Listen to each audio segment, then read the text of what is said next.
جس نے ایمان کے ساتھ اور ثواب کی نیت سے رمضان کے روزے رکھے اس کے گزشتہ سارے گناہ معاف کر دیے جاتے ہیں. تو اس سے پتہ چلتا ہے کہ اللہ سبحانہ وتعالی کی رضا کے لیے روزے کی نیت بے حد ضروری ہے. اس کے بغیر روزہ قبول نہیں ہوتا. یہاں پر بیسیکلی روزے کی نیت کی بات کی گئی ہے اور دو چیزیں یہاں رکھی گئی، یعنی روزے کی قبولیت کے لیے ایک ایمان اور دوسرے احتساب. ایمان کا مطلب کیا ہے کہ میں اللہ پر ایمان لاتے ہوئے اس کا حکم سمجھتے ہوئے روزہ رکھ رہی ہوں، کیونکہ ایمان جو ہے وہ عمل کا نام بھی ہوتا ہے.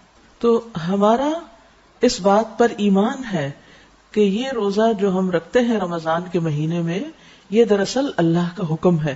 میں نے اپنی مرضی سے یا کچھ لوگوں نے مل جل کر اس مہینے کا تعین نہیں کیا، بلکہ یہ اللہ سبحانہ تعالیٰ ہی کی طرف سے آیا ہے اور ہم اس کو فالو کرتے ہیں. اگر کوئی شخص یہ کہے کہ اس سال رمضان کے مہینے میں بہت مصروف ہوں تو بہتر ہے میں شوال میں پورے روزے رکھ لیتی ہوں، تو ایسا کرنے سے کیا اس کا فرض ادا ہو جائے گا؟ نہیں. اس کا فریضہ جبھی ادا ہوگا جب وہ اس مہینے میں اس نیت کے ساتھ، اس سوچ کے ساتھ روزہ رکھے گا کہ میں اللہ کے حکم کی پیروی کر رہی ہوں، کسی اور کی نہیں، حتیٰ کہ اپنی خواہش نفس کی بھی نہیں. اور احتساب کا مطلب کیا ہے کہ میں نے اپنے روزے کی جو مشقت ہے یا روزے میں جو میں تکلیف اٹھاؤں گی اس کا اجر اللہ سے چاہوں گی. میرا حساب اللہ پر. یعنی آپ سوچ رہے ہوں گے کہ احتساب لفظ میں اجر کہاں سے ہے؟ تو احتساب کا لفظ جو ہے وہ حساب سے ہے. تو حساب کتاب کیا ہوتا ہے؟ آپ کسی کو کچھ دیتے ہیں، مثلا کسی دکاندار سے آپ نے کچھ خریدنا ہے تو آپ کیا کرتے ہیں؟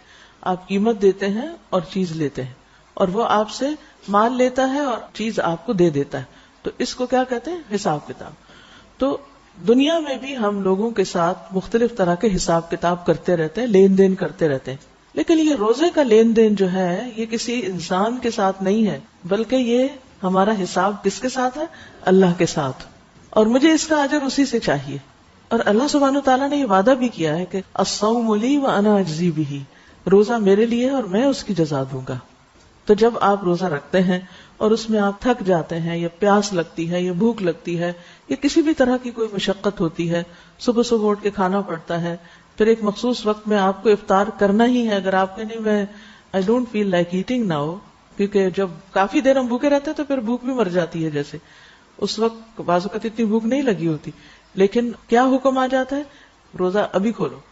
تو یہ بھی ہم اللہ کے حکم کی پیروی کر رہے ہوتے ہیں. تو جب ہم اسی کے حکم سے روزہ رکھ رہے ہیں، اسی کے حکم سے کھا رہے ہیں، کیونکہ اس وقت کھانے میں بھی برکت ہے، اسی کے حکم سے صبر کر رہے ہیں، ساری خواہشات سے رک رہے ہیں، تو ان ساری کیفیات کو ہم کسی انسان پر احسان جتانے کے لیے نہیں، یا کسی اور سے جزا پانے کے لیے نہیں، یا کسی سے شاباش لینے کے لیے ہم یہ ساری تکلیف نہیں اٹھا رہے، بلکہ اللہ سے اجر پانے کے لیے. تو ہمارا حساب اللہ کے ذمہ ہے اور اللہ ہی ہمیں اس کی جزا دے گا.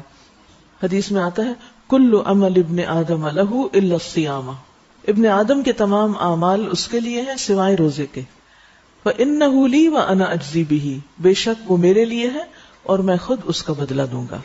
تو ضروری ہے کہ رمضان کے اختتام تک، آخر تک ایمان اور احتساب، ایمان یعنی اطاعت اور احتساب یعنی اجر کی امید اللہ سے رکھتے ہوئے پورے شعور کے ساتھ روزے رکھے.